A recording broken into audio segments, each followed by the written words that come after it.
Yo guys, what is going on? Welcome back to another Manchester United match review. And today, Manchester United did beat Leicester City away from home 3-0. Now, in order to celebrate this rare occurrence where we get a solid away win, I think it's time for a little sing-song. Drum roll, please.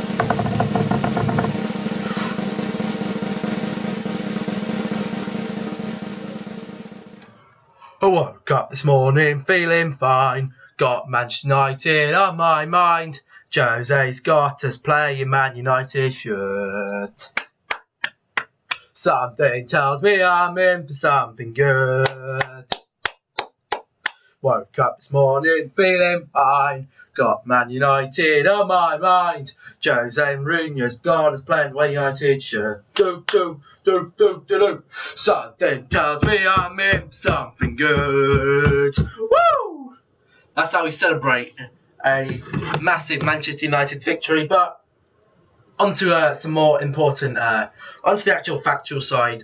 3 goal scorers today were as follows: Mkhitaryan, Ibrahimovic and Mata. Mata should have had 2. Hit it straight to the keeper. We won't dwell on that. It's a 3-0 away victory. And to be honest, I wasn't expecting too much. Before the game, I actually predicted a loss. I thought Leicester were going to hit us on one counter-attack and get a goal and then sit back. But that didn't happen. And one of the commentators in the 86th minute actually said they didn't realise Mahrez was still on the pitch. It was shambolic, Leicester, really.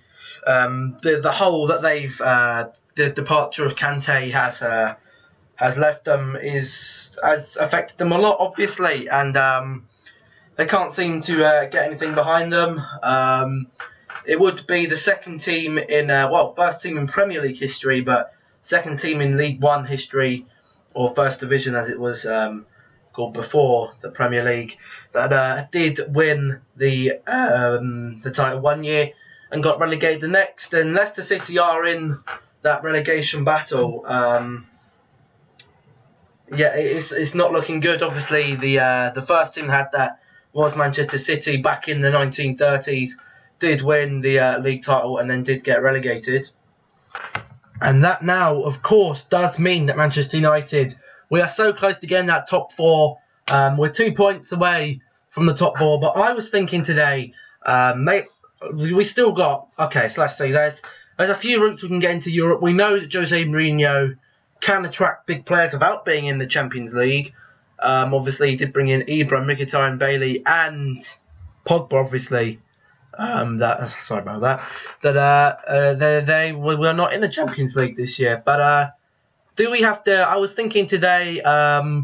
Do we actually have to put all our eggs in one basket, throwing ourselves to the top 4? We're in 4 competitions still. We got the Europa League. Let's think about it. Win the Europa League, Champions League football. Top 4, Champions League football.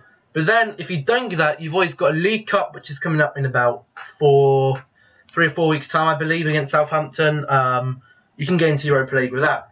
You're in the FA Cup, you can get into Europa League with that. So there's still, you finish 5th place, you still get into a European competition of sorts. And I think it's definitely still an option for United, really. There's still ways we can get into European competition, but it's now looking like Liverpool, Manchester United, and Arsenal are going to be battling for fourth spot. As you may have seen already today, Manchester City did win against Swansea to get into 3rd position, and they're currently being carried by a 19-year-old, which is something else I wanted to move. Obviously, we got Rashford last year. Now we got Gabriel Jesus this year. And there is one reason probably why some other leagues like Germany or Spain, when we say, the Premier League is the best league in the world, they do scoff at us because we have Premier League champions, Leicester City. Now, give them credit, yes, they played well last season, but you can now see how shockingly bad either Kante was a massive role, but I don't think the players in Leicester, I think they've lost hope. I don't think they have enough drive. But you can see how bad the level of play was last season, with Manchester United obviously really struggling. Arsenal bottling it as per usual. Manchester City not going too strong. Spurs were going strong but not strong enough. And Chelsea were absolutely goddamn awful. So were Liverpool. You had West Ham there as well. They were striving in the top 7. And it really is a little bit worrying, really. But what can you do? The way Manchester United played today was a 4-4-2. Which is a little bit different for Jose Mourinho, and it is kind of coming back into play within European clubs.